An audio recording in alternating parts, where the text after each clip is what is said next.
A narcisificação da percepção leva o olhar, o outro, ao desaparecimento.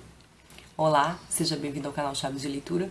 No vídeo de hoje a gente vai conversar sobre No Enxame, Perspectiva Digital, do Byung-Chul Han, aquele mesmo autor coreano sobre quem eu falei no vídeo sobre a Sociedade do Cansaço. Já naquele vídeo eu comentei que eu estava interessada nesse livro aqui. Lá ele vai falar sobre a Sociedade do Cansaço como uma sociedade do desempenho, da autoexploração. E aqui ele vai trazer esse assunto para as mídias digitais. Como aquele outro livro, esse aqui é um livro denso, não é um livro muito fácil. É um livro curto, no entanto, ele não se estende muito, os capítulos são relativamente curtos, e ele cita um monte de teóricos, né? Aqui, novamente, ele vai citar o Heidegger e a Hannah Arendt, que ele já tinha citado bastante no Sociedade do Cansaço, mas ele vai citar também o Wilhelm Flusser, que foi um teórico que eu li na faculdade e não entendi nada. Ele vai citar também o Kafka e vai citar bastante o Roland Barthes, né? Outro teórico que eu li bastante na faculdade. Ele aqui também retoma o Foucault, que foi citado no Sociedade do Cansaço, e enquanto Sociedade do Cansaço citava um pouco mais o Freud, aqui ele vai citar um pouco mais o Lacan. Então, muitas referências densas, né? Eu separei alguns pontos que chamaram muito a minha atenção para falar sobre esse livro. Vai ser novamente impossível falar de tudo como foi no da Sociedade do Cansaço, mas me esforçarei para pelo menos mostrar para vocês os pontos que me intrigaram. Esse livro ele foi escrito em 2018. No Brasil, essa série do Han vem sendo publicada pela editora Vozes, nos livros bem fininhos, mas eles me parecem ser todos relacionados, inclusive porque ele cita muita coisa aqui que está no título dos outros livros, como Sociedade da Transparência, por exemplo. Para quem não leu ainda nem o Sociedade do Cansaço e No Enxame, eu sugiro que leia o Sociedade do Cansaço antes, porque várias coisas que ele vai citar aqui vão estar melhor explicadas lá. Ele começa o livro falando sobre uma coisa que me interessou muito, que é o respeito.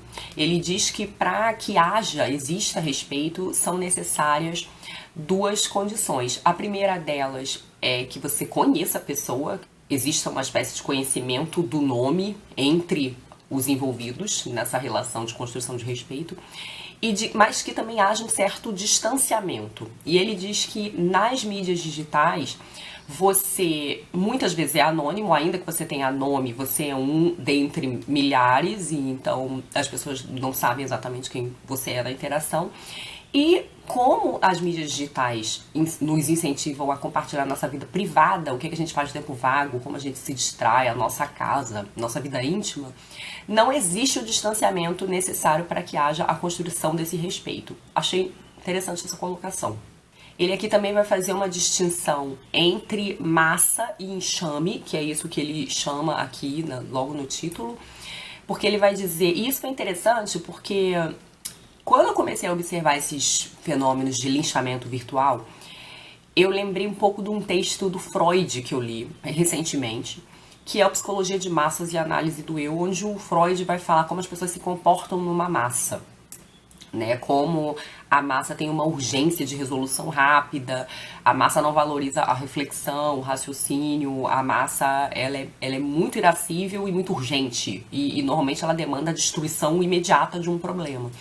O Freud tem até um pedaço do livro, um momento em que ele fala que o coeficiente de inteligência das pessoas cai drasticamente quando elas estão agindo dentro de uma massa. O Byung-Chul Han, ele vai fazer uma distinção entre massa e enxame. Eu não sei exatamente se o que ele chama de massa é o mesmo que o Freud está chamando de massa, mas ele vai dizer que a massa, ela tem um objetivo comum, que é o que ele chama de alma. A massa age toda por um mesmo princípio. A massa está toda andando por um mesmo caminho.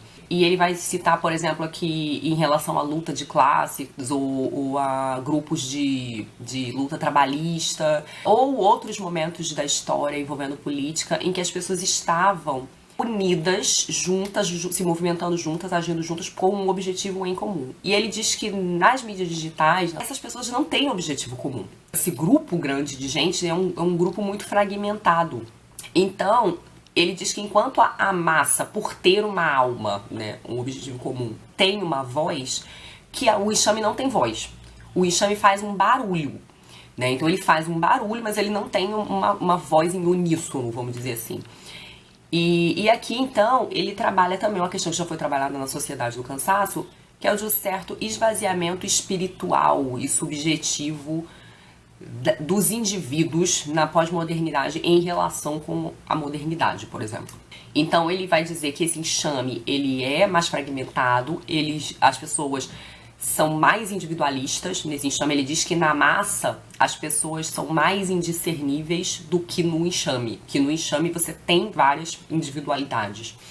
E que o indivíduo do enxame ele está tentando chamar a atenção para si mesmo, enquanto na massa não. As pessoas estão mais ligadas na obtenção conjunta de um objetivo.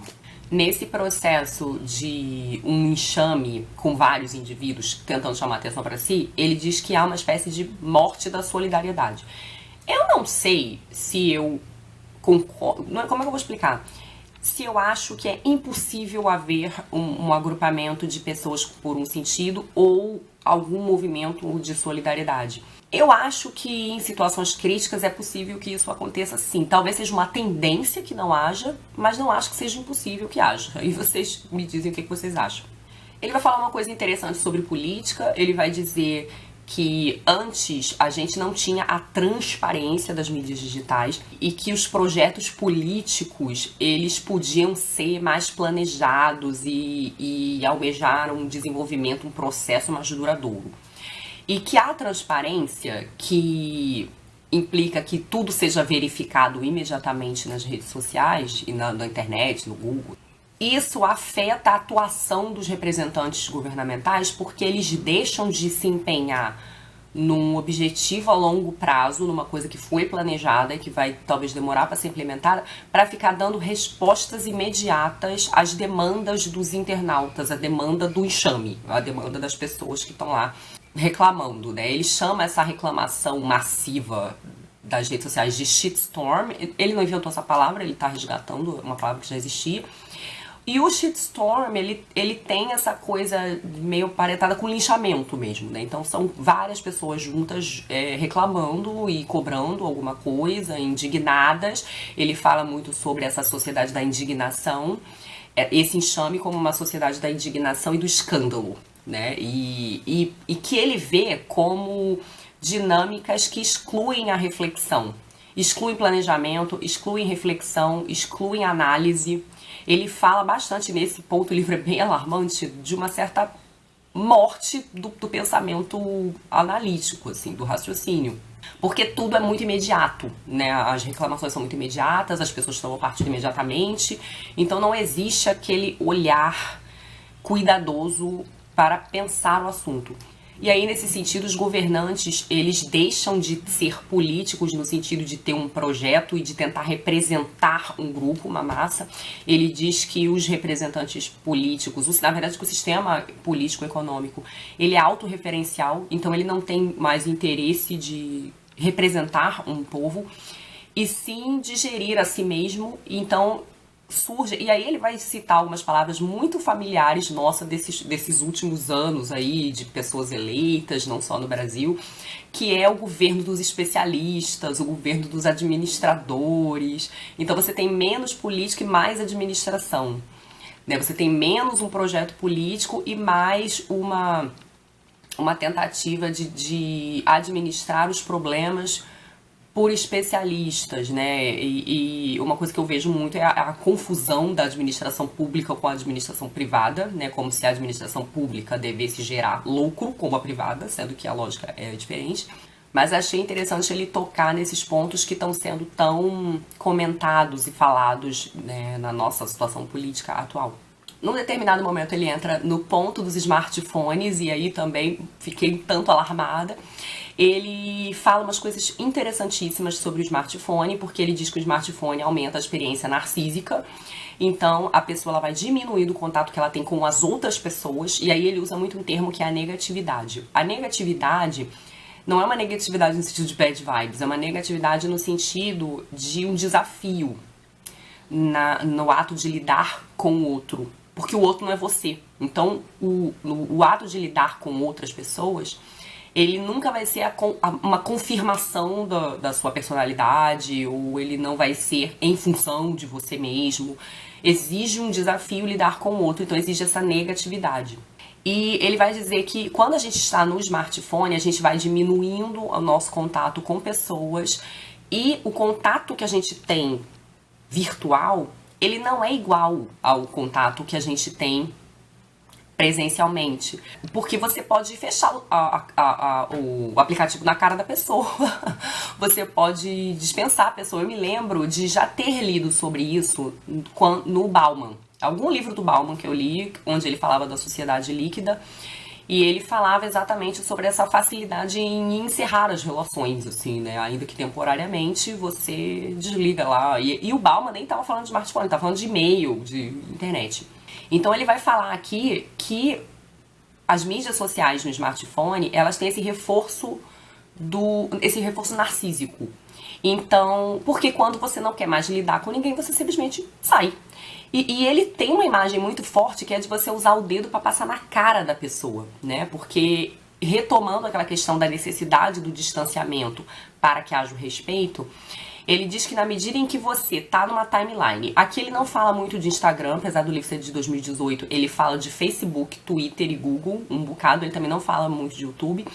Ele fala que você, quando passa a timeline e de uma certa forma descarta a foto, você passa lá adiante, você passa o dedo na cara das pessoas, literalmente. E não literalmente, porque você não tá com a mão, né, na carinha da pessoa, mas enfim, você passa simbolicamente, você tá com a mão na cara da pessoa. E isso seria uma espécie, isso teria um efeito dessa diminuição do distanciamento necessário para o respeito. Eu achei essa imagem muito interessante, eu nunca tinha pensado por esse aspecto. Um outro aspecto que ele fala, e esse sim já havia me ocorrido, é o de que você não olha nos olhos das pessoas quando você interage com elas. Porque se a pessoa tá olhando para a tela, ela não está olhando para o olho de, sei lá, vamos supor, numa videoconferência. Numa videoconferência ou numa telechamada, né, numa videochamada. Se ela olha para a tela ou para a lente, ela não está olhando para o seu olho. Não existe mais esse olhar no olho. E ele reforça muito essa perda do olhar. A perda do olhar é a perda de um contato mais profundo com o outro, e nesse sentido dessa negatividade que ele fala, dessa coisa de um relacionamento desafiador, que você tem que lidar com uma outridade, né, com uma alteridade que não é você.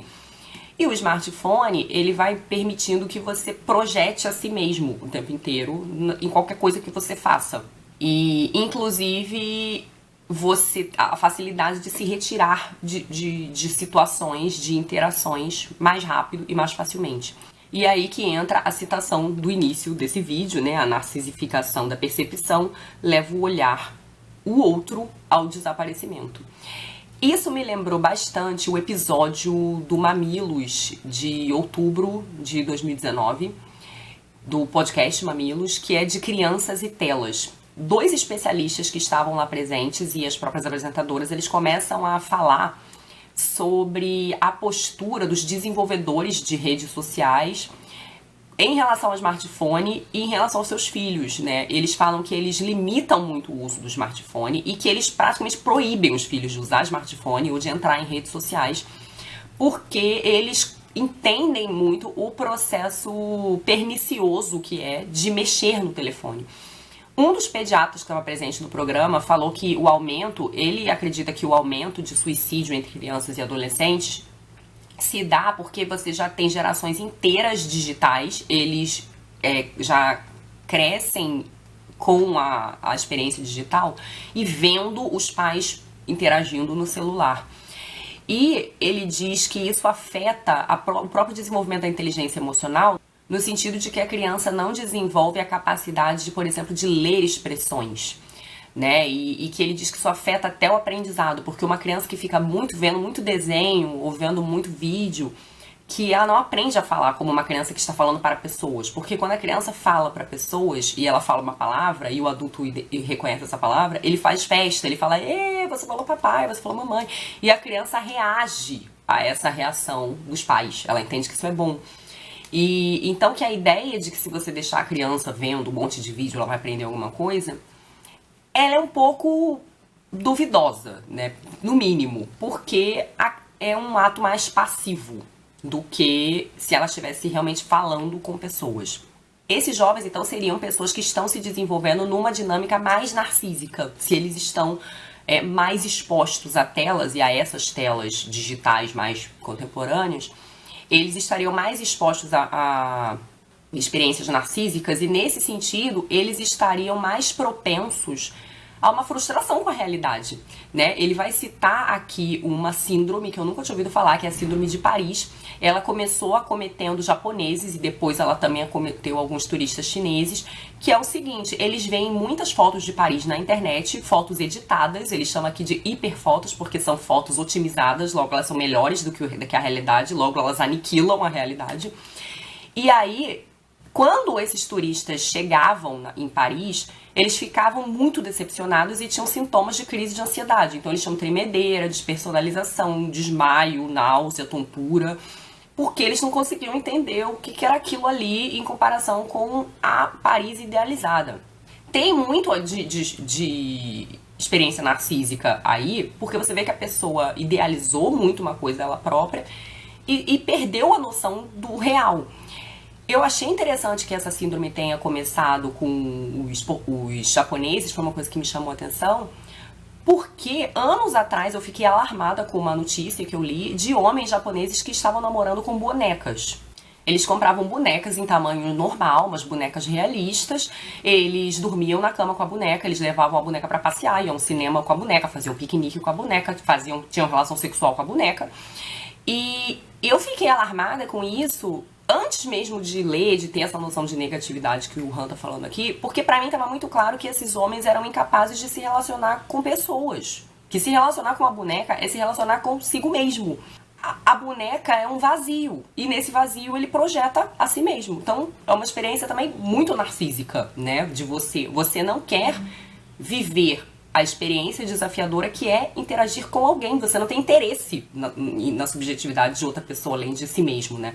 E eu achei isso muito alarmante. Ele inclusive, nessa questão narcísica, vai falar da depressão como uma doença, de uma certa forma, narcísica, né? De uma pessoa que não tem tanto contato com essa outridade, com essa alteridade, que vive um excesso do si mesmo e um cansaço, um esgotamento desse viver o si mesmo. Algo que ele já tinha, de uma certa forma, falado no Sociedade do Cansaço. E aí, novamente, convido psicólogos e psiquiatras a se manifestar. Eu não tenho conhecimento suficiente, né? Esse livro, ele faz reflexões que intercalam questões filosóficas com psicanalíticas e sociológicas, né? E que são interessantes, instigantes, nos levam a pensar, mas eu estou, assim, em várias matérias aqui tratadas, incapacitada de dizer se o que ele faz tá certo ou tá errado. Eu posso dizer que se pra mim faz algum sentido, mas se tá certo ou se tá errado, não sei.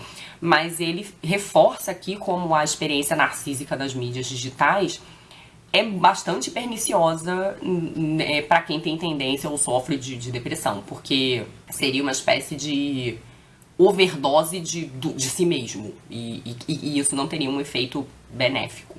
Ainda nessa questão das imagens otimizadas, tem um momento, uma citação forte que ele fala, né? Em nosso tempo, as imagens são mais vivas que os seres humanos. Ele também vai falar sobre a diferença entre saber e informação.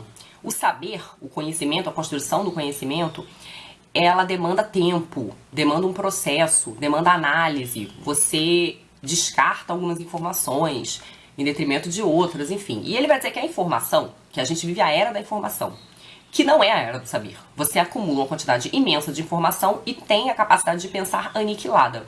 Impossível não fazer relação com Funes o Memorioso, o conto do Borges. Para quem já leu, lembra, eu vou deixar linkado aí o vídeo, a resenha do conto especificamente que tem aqui no canal. O Funes o Memorioso era um homem que era incapaz de esquecer as coisas, ele lembrava de tudo. E ele lembrava de tudo, inclusive nas diferenças das coisas. Então, uma cadeira de manhã não era igual a cadeira à tarde, não era igual a cadeira às 4h45, não era igual a cadeira da noite, enfim. E o que acontece com o Funes, pelo fato de ele não esquecer nada, é que ele não consegue categorizar as coisas, ele não consegue organizar as coisas em grupo, e sem conseguir categorizar, ele não consegue raciocinar. Então ele não consegue raciocinar, ele não consegue pensar. Então ele fica paralisado. Ele é uma pessoa totalmente paralisada por um acúmulo de conhecimento inútil. Então ele... É curioso aqui, ele não vai falar do Funes Memorioso, mas foi impossível não lembrar disso. Ele vai falar então desse cansaço da informação, que o excesso da informação não gera necessariamente maior conhecimento, maior entendimento sobre as coisas, que na verdade ele gera um embotamento. E eu achei isso muito interessante, é algo que faz muito sentido pra mim e que inclusive me angustia, porque hoje a gente é bombardeado por informações e a gente é instado a se manifestar automaticamente. Então assim, a gente não tem tempo de analisar as situações, a gente não tem tempo de pensar nelas e de refletir sobre elas. E isso é muito complicado, porque a gente é levado nessa dinâmica de tomar partido instantaneamente e entrar nesse processo do shitstorm de, destruir reputações, cancelar as pessoas, linchamento, enfim, que é algo muito comum nas redes sociais. Ele vai falar sobre como esses aplicativos terem, essas mídias digitais, essas redes sociais, terem like e não dislike, é um problema também. Porque você só tem um reforço positivo e cumulativo, né? Ele diz que a gente está substituindo a experiência do narrar, de contar uma história, pela experiência do contar, então do acumular. Que as amizades reais, elas têm uma história, como você se aproximou da pessoa, em que circunstância essa amizade aconteceu, né, e que tipo de amizade é essa, e que nas redes sociais você nem conhece as pessoas. Os amigos do Facebook são só pessoas que você conhece mais ou menos superficialmente, você vai acumulando o número de amigos, independente da profundidade ou não com que você conhece essas pessoas, e elas ficam lá dando likes no seu... A interação é sempre pelo like, então ela é sempre positiva e cumulativa. Eu fiquei pensando que ele não fala do YouTube, que tem dislike, né, porque ele vai dizer aqui que a condição para que haja espírito é a negatividade. Ele diz assim, que sem lidar com a negatividade do outro, nenhuma experiência é possível. Então o que ele está querendo dizer é o seguinte, nenhuma profundidade decorrente de experiência é possível se você não lida de fato com a negatividade do outro, ou seja, com a diferença do outro, né? Com o outro te dizendo algo diferente do que ele pensa, enfim, algo diferente do que você pensa. E aí isso me fez pensar um bocado também nas bolhas virtuais, né? Eu lembrei muito, lendo esse livro, de um outro livro que eu li, eu não me lembro se no final do ano passado ou no início desse ano, que chama 10 argumentos para você deletar agora as suas redes sociais. Ele tem esse nome super apelativo, é um livro também bem alarmista. O autor é o Jaron Lanier, ele é um cabeçudo do Vale do Silício, ele é um desenvolvedor de mídia também, ele é um especialista em realidade virtual e ele é muito crítico das redes sociais. Ele escreve esse livro para que a gente abandone as redes sociais, porque ele diz que as redes sociais estão nos tornando doentes, elas nos estão tornando viciados, com um objetivo meramente capitalista de venda, né? Nós somos produto para as marcas. Então, as redes sociais nos vendem para as marcas. E nós somos mobilizados psicologicamente pelo engajamento. A lógica do engajamento, e isso quem diz é o Jaron Lanier, não é mais aqui o Bion, ela se dá pelo engajamento dos seus afetos. Então você vai se engajar por adesão, por uma coisa que você gosta muito, que te deixa muito feliz, que te inspira, ou por revolta, por aquilo que te causa ódio. Então você não vê o que existe entre isso. Você só vê o que você gosta. O algoritmo organiza a sua timeline para que você veja aquilo que te engaja pela adesão e aquilo que te engaja pela revolta. Então você só vê isso. Ou você está vendo só todo mundo que concorda com você, todo mundo que fala as coisas que, de uma certa forma, reverberam em você, e as coisas que fazem você querer tretar muito na internet, xingar muito no Twitter, entendeu? O Lanier já chama a nossa atenção para o fato de que a gente perde a noção de como a sociedade realmente é, porque a gente acha que ela só está organizada nesses dois grupos polarizados, concordam comigo, discordam comigo completamente. Que a gente perde toda a zona cinzenta que está aí no meio. E então a gente tem uma visão da realidade deturpada e a gente é viciado na rede por essa mecânica do reforço positivo, do reforço negativo, né? Então a gente posta mais porque quer mais like. Se ninguém dá like na gente, a gente fica ansioso e aí começa a querer postar mais ainda. Enfim, a gente não sai da rede social. Ela é organizada para que a gente passe o máximo de tempo dentro dela e ali a gente está sendo mobilizado para virar cliente de marca. O Lenier vai dizer que o único jeito de resolver esse problema é todo mundo saindo da rede social, porque isso vai forçar as redes sociais a se remodelar, né? E o Han vai falar aqui exatamente sobre psicopoder, uma coisa um tanto, né, assustadora. Ele vai dizer que a gente está já abandonando a era do biopoder, descrita pelo Foucault, onde eram controladas a nossa capacidade de procriação, de mortalidade, de saúde, enfim, nosso controle do corpo, das funções do corpo físico, para agora o controle do corpo mental, né? Então, o controle da mente. E ele vai citar aqui algumas coisas como o Google tem o registro de todos os seus atos na internet, coisa que o Jaron Lanier também fala. Ele diz que o Google ele já conseguiu armazenar uma quantidade de informação sobre os indivíduos que cada indivíduo não sabe sobre si mesmo, coisas que o indivíduo faz intuitivamente ou faz distraidamente, que ele não sabe, ele não tem essa noção de que coisas exatamente o levam a clicar aqui ou ali, ou a engajar, ou a comentar. Mas que essas informações estão armazenadas no Google. Ele vai falar de algumas agências que analisam clientes e que têm mais informação do que serviços de inteligência, já agem como serviços de inteligência, vigiam a gente o tempo inteiro, então ele vai falar dessa vigilância digital. Inclusive falando de certas agências que prestaram serviços para o governo em momentos críticos, porque elas tinham mais informação do que o serviço de inteligência do governo. É bizarro. Ele cita aqui o Google Glass, que é uma coisa que deu uma polêmica, as pessoas não aceitaram muito bem, porque você botava aqueles óculos e ele ia meio filmando o que você via. Isso gerou um bafafá danado por conta da falta da privacidade, né? E as pessoas, voltando do ponto da sociedade do cansaço, das pessoas que se autoexploram, né? Não precisa de outra pessoa que explore, que se autoexploram. Aqui você tem as pessoas que se autoexpõem, né? Então elas vivem, a gente vive uma época em que as pessoas vivem tanto uma solidão quanto uma certa vaidade, e isso faz com que na medição aí dos danos a pessoa prefira se expor. E nisso que ela se expõe, ela está entregando vários dados importantes sobre a sua vida privada, o funcionamento da sua mente, seu comportamento, para essas empresas, né? E que é então o que ele vai chamar aqui, o Han chama de transparência psicopolítica, que gera um psicopoder. Então a gente estaria psicologicamente já, de certa forma, manipulados, né? Todo mundo aqui sabe quando você faz uma pesquisa no Google de algum produto, de alguma coisa, que você começa a receber propaganda, anúncios dessas coisas no seu e-mail, no seu Instagram. É uma coisa muito bizarra. Você começa a ser bombardeado com anúncios das coisas que você pesquisa.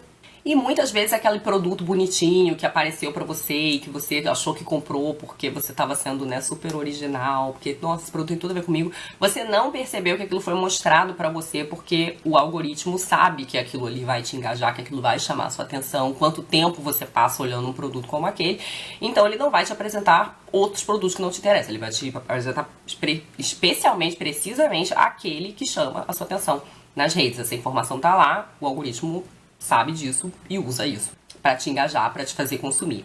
Nesse sentido, o Han vai falar de como a nossa própria postura em relação a voto se tornou a mesma postura da compra. Esmiuça muito essa questão, mas ele vai falar sobre como a gente hoje já vota como compra alguém e que os microsegundos que a gente usa para decidir fazer uma compra talvez sejam o pouco tempo que a gente usa para decidir votar em alguém. Então a gente não está gastando talvez o tempo necessário, o esforço necessário para pensar em coisas sérias, para fazer o que ele chama aqui de decisões existenciais. Novamente, eu sei que não é todo mundo que faz isso, não é com todo mundo que isso acontece.